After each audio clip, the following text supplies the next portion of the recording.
आज हम जानेंगे कि साइंटिस्ट ने कैसे एटॉमिक नंबर का खोज किया, कि किसी एलिमेंट का एटॉमिक नंबर कैसे निकालेंगे और न्यूट्रॉन का कैसे खोज हुआ, ये आज इस वीडियो में जानेंगे। तो सबसे पहले जानते हैं कि एटॉमिक नंबर का खोज कैसे हुआ, कैसे साइंटिस्ट ने पता किया कि किसी एलिमेंट का एटॉमिक नंबर कैसे निकालते हैं। तो 1895 में रोएंटजन नाम के एक साइंटिस्ट थे, उन्होंने कैथोड रे ट्यूब में थोड़ा सा मॉडिफिकेशन किया और उसके बाद उस पर एक्सपेरिमेंट किया। तो साइंटिस्ट का नाम यहाँ पे लिख देते हैं, रोएंटजन। तो कैथोड रे ट्यूब बनाते हैं जो इन्होंने मॉडिफाई करके बनाया था। कैथोड रे ट्यूब का ये ग्लास है, आउटर ग्लास, इसमें ये जो है ये कैथोड बनाया। कैथोड क्या होता है? Negatively charge. और ये क्या है? एनोड। तो उन्होंने इसका एनोड का मेटल को थोड़ा स्लाइड कर दिया, तिरछा कर दिया। इससे क्या होगा कि इससे जो रे निकलेगा ना, तो वो इधर की ओर रिफ्लेक्ट करके आएगा। सीधा रखते तो इधर की ओर रिफ्लेक्ट होकर आ जाता, तो इस रे का स्टडी नहीं कर पाते। देखते हैं अभी। अब इसको हम बैटरी से जोड़ते हैं तो क्या होता है, इसमें से कैथोड रे निकलता है। तो कैथोड रे क्या होता है? निगेटिवली चार्ज इलेक्ट्रॉन्स होता है। तो इलेक्ट्रॉन्स इसमें से निकलेगा, ये बहुत सारा इलेक्ट्रॉन्स इसमें निकला और यहाँ जाके टकराए। ये इलेक्ट्रॉन्स क्या करेगा, जब ये इलेक्ट्रॉन्स का एनर्जी बहुत ज़्यादा होगा, यानी बहुत ज़्यादा एनर्जी से अगर इलेक्ट्रॉन यहाँ पे टकराएगा, तो एक हाईली पेनिट्रेटिंग रे यहाँ से इमिट होगा। ये जो एनोड है वो क्या जनरेट करेगा? एक हाई पेनिट्रेटिंग रे, यानी उसका फ्रीक्वेंसी क्या होगा? बहुत ज़्यादा होगा। तो इसलिए ये पेनिट्रेट कर जाएगा। तो इस रे को बोलते हैं एक्स रे। एक्स रे क्या है? एक इलेक्ट्रोमैग्नेटिक रेडिएशन है। जैसे कि लाइट भी इलेक्ट्रोमैग्नेटिक स्पेक्ट्रा का एक पार्ट है, तो एक्स रे भी उसका एक पार्ट है। तो ये आंख से विजुअल नहीं होता है, ये नेकेड आई से, हम लोग के आंखों से नहीं दिखेगा। जनरली इक्विपमेंट लगाएंगे तो ये एक्स रे दिखेगा। तो ये एक्स रे होता है, ये हाई फ्रीक्वेंसी, इसमें क्या होता है? हाई फ्रीक्वेंसी होता है। एक्स रे में क्या होता है? हाई फ्रीक्वेंसी होता है और हाईली पेनिट्रेटिंग होता है। तो एक्सरे में हाई फ्रीक्वेंसी होता है और हाईली पेनिट्रेटिंग रे होता है, ये एक्सरे। तो ये क्या है? ये है कैथोड। और ये क्या है? ये है एनोड। और ये क्या है? इलेक्ट्रॉन बीम है, या कैथोड रे भी बोलेंगे। लेकिन अब हम जानते हैं कि ये कैथोड रे में क्या होता है? इलेक्ट्रॉन्स होता है, तो इसको बोलेंगे इलेक्ट्रॉन का बीम। और ये क्या निकला? ये निकला एक्स रे। इस मेटल टारगेट से, एनोड में मेटल होता है ना, जैसे ये कैथोड का भी ये मेटल है, तो एनोड का ये मेटल है। कोई भी मेटल यहाँ लगा सकते हैं। तो ये मेटल से जैसे ही टकराएगा तो एक हाईली पेनिट्रेटिंग रे बनाएगा, जिसको बोलते हैं क्या? X ray. ये किन्होंने डिस्कवर किया? रोएंटगन ने डिस्कवर किया। कब किया? 1895 में किया। अब उन्होंने इस एक्सरे का ये जो रे निकला, वो आंखों से तो नहीं दिखता है, तो इक्विपमेंट से बहुत सारा इस रे पे एक्सपेरिमेंट किया। उसके बाद इस रे का कुछ प्रॉपर्टी पता करना शुरू किया। तो उन्होंने क्या किया कि यहाँ पे एक डिफ्रैक्शन ग्रेटिंग लगा दिया। डिफ्रैक्शन ग्रेटिंग क्या होता है? जैसे लाइट रे को अगर किसी प्रिज्म से पास करते हैं तो ये क्या करता है? 7 कलर्स में स्प्लिट कर जाता है, 7 कलर्स में स्प्लिट। उसी तरह एक्सरे के लिए भी एक डिफ्रैक्शन ग्रेटिंग, जैसे इसमें प्रिज्म होता है वैसे ही इसमें अलग तरह का डिफ्रैक्शन ग्रेटिंग होता है। जैसे इसको के पास करेगा तो ये क्या कर जाएगा? वो एक्सरे के अलग अलग चैनल्स में क्या हो जाएगा? डिफ्रैक्ट कर जाएगा। तो ये एक्सरे का अलग अलग चैनल्स है। अब क्वेश्चन ये उठता है कि ये एक्सरे क्या है, इसको कैसे डिफाइन करेंगे? तो एक्सरे क्या है? एक इलेक्ट्रोमैग्नेटिक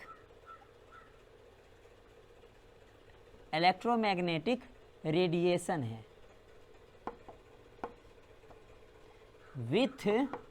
विथ क्या? इसका वेवलेंथ कितना होगा? इस एक्सरे का वेवलेंथ कितना होगा? 0.1 से 20 एंगस्ट्रॉम तक। ये क्या है? एंगस्ट्रॉम क्या है? ये लेंथ का यूनिट है। जैसे 1 सेंटीमीटर इसको बोलेंगे, 1 मीटर मान लो, इसको इतना बड़ा रहेगा तो 1 मीटर बोलेंगे, ठीक है, उससे भी बड़ा। अब 1 एंगस्ट्रॉम क्या होता है? एंगस्ट्रॉम होता है 10⁻⁻10 मीटर। यानी 1 मीटर को अगर इतना भाग में बांट देंगे, 10⁻10 मतलब इस पे 10 जीरोस बैठा दो, ठीक है, उतना भाग में अगर हम काटेंगे तो उस एक भाग को बोलेंगे एंगस्ट्रॉम। तो 0.1 एंगस्ट्रॉम से 20 एंगस्ट्रॉम इसका क्या होता है, इसका वेवलेंथ होता है। अब ये वेवलेंथ क्या होता है, तो जैसे ये मान लो ये रे है, तो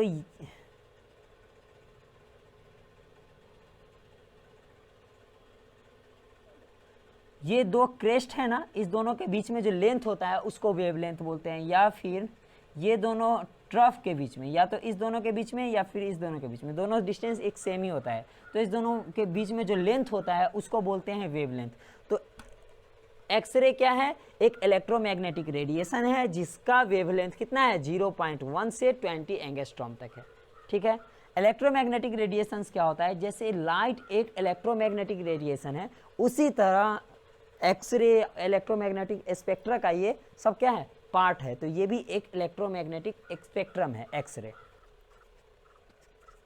ये एक स्पेक्ट्रम है और ये इसका इच स्पेक्ट्रा है। स्पेक्ट्रा एक सिंगुलर है, जैसे कि ये लाइट था उसका इस स्पेक्ट्रम में बट गया तो ये एक स्पेक्ट्रा हो गया इसका, उसी तरह इसका एक स्पेक्ट्रा है। तो ये इसका जो प्रॉपर्टी था उस एनोड के प्रॉपर्टी से मैच कर रहा था। इसका प्रॉपर्टी एनोड बदल देते थे तो इसका भी प्रॉपर्टी बदल जा रहा था। तो उन्होंने बोला कि ये जो इलेक्ट्रोमैग्नेटिक स्पेक्ट्रा है एक्सरे का, वो एनोड के प्रॉपर्टी पे डिपेंड करता है। तो फिर उन्होंने क्या किया, इसके बीच में, एनोड के बीच में और इसके बीच में रिलेशन बनाने का कोशिश किया कि इस दोनों में क्या क्या रिलेशन हो सकता है। तो फिर मोस्ले ने क्या किया, इस एनोड को बदल बदल के देखा, उन्होंने 38 एलिमेंट को रिप्लेस किया। यहाँ पे एनोड के जगह पे एल्यूमिनियम से लेके गोल्ड तक को रिप्लेस किया। फिर उन्होंने क्या देखा कि इसका जो फ्रीक्वेंसी है V, वो इस एनोड के एटॉमिक नंबर से रिलेशन बैठता है। इस दोनों का कुछ रिलेशन हो जाता है। जैसे जैसे ये बढ़ता है ना एटॉमिक नंबर, वैसे वैसे ये फ्रीक्वेंसी भी बढ़ने लगता है। तो उन्होंने एक रिलेशन दिया। उन्होंने 38 एलिमेंट्स को यहाँ पे एक्सपेरिमेंट के लिए यूज किया, एल्यूमिनियम से लेके गोल्ड तक के एलिमेंट को। तो देखते हैं उन्होंने रिलेशन क्या दिया। मोस्ले ने क्या रिलेशन दिया कि root of frequency of X ray वो डायरेक्टली प्रोपोर्शनल है क्या, एटॉमिक नंबर से। ये डायरेक्टली प्रोपोर्शनल मतलब ये भी ऊपर में है ये भी ऊपर में, तो डायरेक्टली प्रोपोर्शनल हुआ एटॉमिक नंबर से। तो जैसे जैसे एटॉमिक नंबर बढ़ेगा वैसे वैसे क्या बढ़ेगा, ये फ्रीक्वेंसी बढ़ेगा एक्सरे का। तो ये रिलेशन दिया मोस्ले ने। ये ए और बी क्या है, ए और बी है कांस्टेंट। मोस्ले ने इसको कांस्टेंट बोला कि ये दोनों कांस्टेंट है। और ये जेड क्या है, ये एटॉमिक नंबर है। यहाँ जो एनोड में जो मेटल यूज किए उसका ये जेड क्या है, एटॉमिक नंबर है। लेकिन ऐसा नहीं कि मोस्टली डायरेक्ट इस कंक्लूजन पे आ गया कि इसमें एटॉमिक नंबर फिट बैठेगा। पहले उनको ये लग रहा था कि इसका फ्रीक्वेंसी जो है ना, वो पीरियोडिक टेबल में जो एटॉमिक मास है उस एटॉमिक मास जैसे जैसे बढ़ता है वैसे वैसे इसका फ्रीक्वेंसी बढ़ता है। इस एनोड का एटॉमिक मास जैसे जैसे बढ़ता है वैसे वैसे इसका फ्रीक्वेंसी बढ़ता है। लेकिन उन्होंने ये कंक्लूजन निकाला कि प्रिसाइजली बैठता है एटॉमिक नंबर इसके फ्रीक्वेंसी से। मतलब जैसे जैसे एटॉमिक नंबर बढ़ता है वैसे वैसे इसका फ्रीक्वेंसी, एक्सरे का फ्रीक्वेंसी बढ़ता है। तो ये एक प्रिसाइज मेजरमेंट था, कुछ ज़्यादा ही। एटॉमिक मास में कुछ प्रॉब्लम आ जाता था, कभी कभी एटॉमिक मास बढ़ जाता था लेकिन फ्रीक्वेंसी नहीं बढ़ता था। तो लेकिन एटॉमिक नंबर जब उसके जगह पे यूज किए तो ये दोनों एक दूसरे के परफेक्ट में था। यहाँ पे एक ग्राफ बना गया जिसमें ये ऊपर y वाले में था root under frequency of X ray और यहाँ x वाले में था एटॉमिक नंबर। तो देखा क्या गया, इसका ग्राफ जो है वो स्ट्रेट लाइन में आया। इसका ग्राफ कैसा आया, स्ट्रेट लाइन में। जैसे जैसे एटॉमिक नंबर बढ़ रहा था वैसे वैसे वेलोसिटी क्या हो रहा था, बढ़ रहा था। लेकिन इसके जगह पे एटॉमिक मास रखे थे तो ये लाइन थोड़ा सा जिग जैग आ गया, तो ऐसे ऐसे जा रहा था। लेकिन जैसे ही यहाँ एटॉमिक नंबर रखे हैं तो ये क्या हो गया, लाइन, ये स्ट्रेट लाइन में आ गया।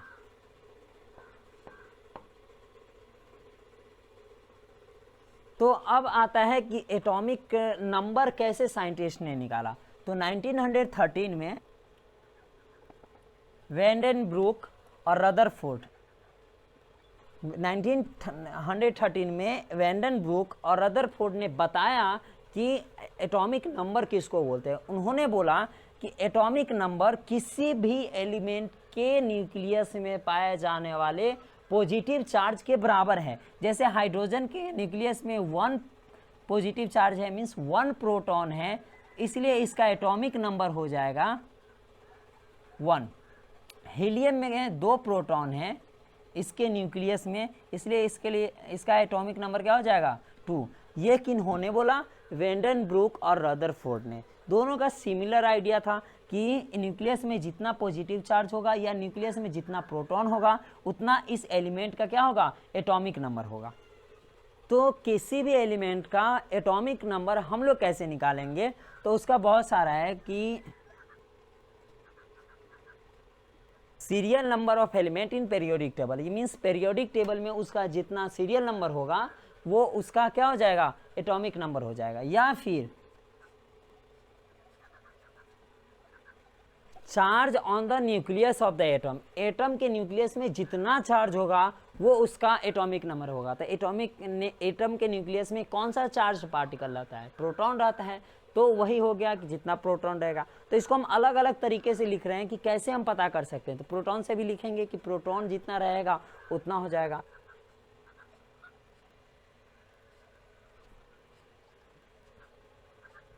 थर्ड क्या होगा, जितना प्रोटॉन उसके न्यूक्लियस में रहेगा उस एलिमेंट के, वो उसका एटॉमिक नंबर हो जाएगा। फोर्थ क्या होगा,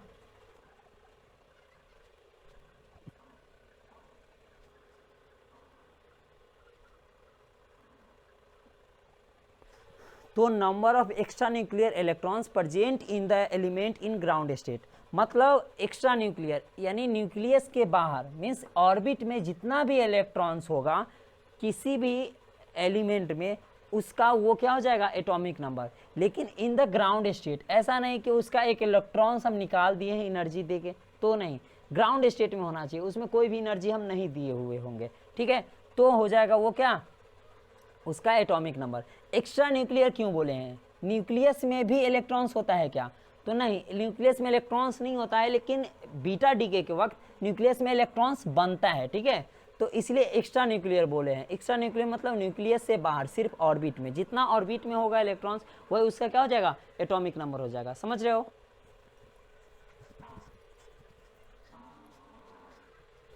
अब हम जानेंगे डिस्कवरी ऑफ न्यूट्रॉन। रदरफोर्ड ने जब एटॉमिक मॉडल दिया तो उस समय 2 ही फंडामेंटल पार्टिकल प्रेजेंट थे, एक इलेक्ट्रॉन और दूसरा प्रोटॉन।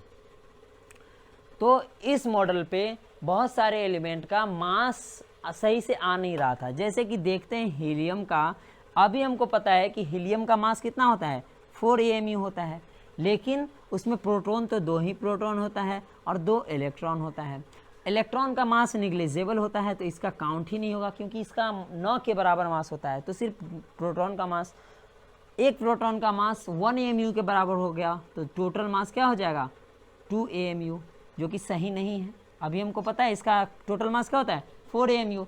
तो रदरफोर्ड ने एक प्रेडिक्शन लगाया कि जरूर एटम में एक तीसरा फंडामेंटल पार्टिकल मौजूद होगा, और उस फंडामेंटल पार्टिकल का उन्होंने नाम दे दिया था क्या, न्यूट्रॉन।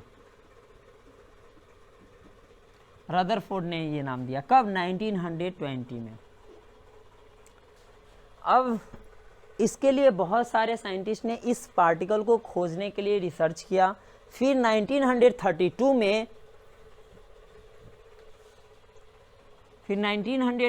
में कैडविक,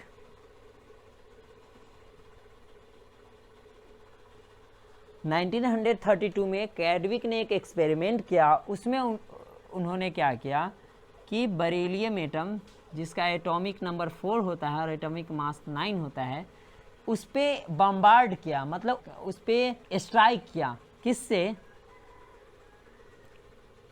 अल्फा पार्टिकल से। अल्फा पार्टिकल किसको बोलते हैं, वो हीलियम एटम जिसमें से इलेक्ट्रॉन निकाल दिए हैं। तो ये अल्फा पार्टिकल से स्ट्राइक किए बेरिलियम पे, तो क्या हुआ, कार्बन प्रोड्यूस हुआ, कार्बन और न्यूट्रॉन प्रोड्यूस हुआ। तो बेरिलियम एटम पे अल्फा पार्टिकल से जब बम्बार्ड किए तो कार्बन और न्यूट्रॉन प्रोड्यूस हुआ। तो उनको उस समय नहीं पता था कि ये न्यूट्रॉन है, तो एक रेडिएशन निकला। तो उस रेडिएशन का इन्होंने ऑब्जर्वेशन किया कि जैसे कि ये रेडिएशन निकला, तो उन्होंने इस दोनों साइड, एक side positive terminal negative terminal लगा दिया किसी बैटरी का, मतलब इलेक्ट्रिक फील्ड क्रिएट किया। तो ये दोनों में से किसी की ओर बेंड नहीं हुआ, ये सीधे चला गया। या फिर नॉर्थ इधर साउथ मैग्नेटिक फील्ड भी क्रिएट किया, फिर भी ये सीधे चला गया। तो इसका प्रॉपर्टी उन्होंने बताया।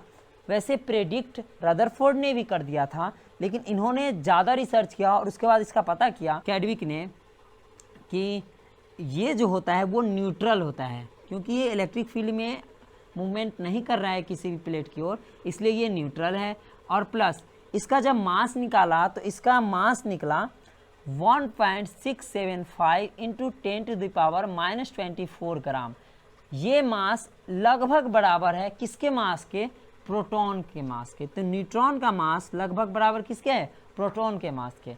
या फिर बोल सकते हैं हाइड्रोजन के मास के भी, क्योंकि हाइड्रोजन में भी तो एकमात्र प्रोटॉन होता है और इलेक्ट्रॉन होता है, न्यूट्रॉन तो होता नहीं है। और इलेक्ट्रॉन का तो मास निग्लिजिबल होता है, तो सिर्फ प्रोटॉन का मास, तो न्यूट्रॉन के बराबर प्रोटॉन है, तो इसका हाइड्रोजन के मास के बराबर भी हो गया, हाइड्रोजन 1 के बराबर।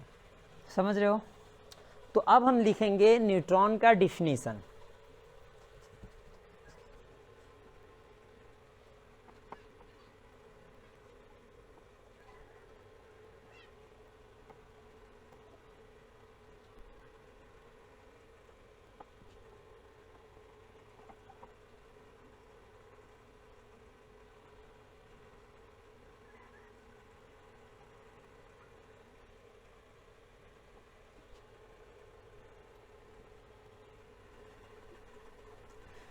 तो एक न्यूट्रॉन क्या होता है? एक सब एटॉमिक पार्टिकल होता है जिसका मास नियरली इक्वल किसके मास के होता है? प्रोटॉन के, या फिर 1 AMU के, या फिर हाइड्रोजन के मास के बराबर होता है लगभग। अगर प्रिसाइजली बोलेंगे, एकदम सटीक निकालेंगे, तो उसका मास होता है 1.675 into 10⁻⁻24 gram and electrically neutral. और ये इलेक्ट्रॉन क्या होता है? इलेक्ट्रिकली न्यूट्रल होता है। अब तुम लोग क्या करो, इस न्यूट्रॉन का E/m रेशियो कमेंट सेक्शन में लिखो। वैसे इसको मिटाने के बाद हम लिख देंगे।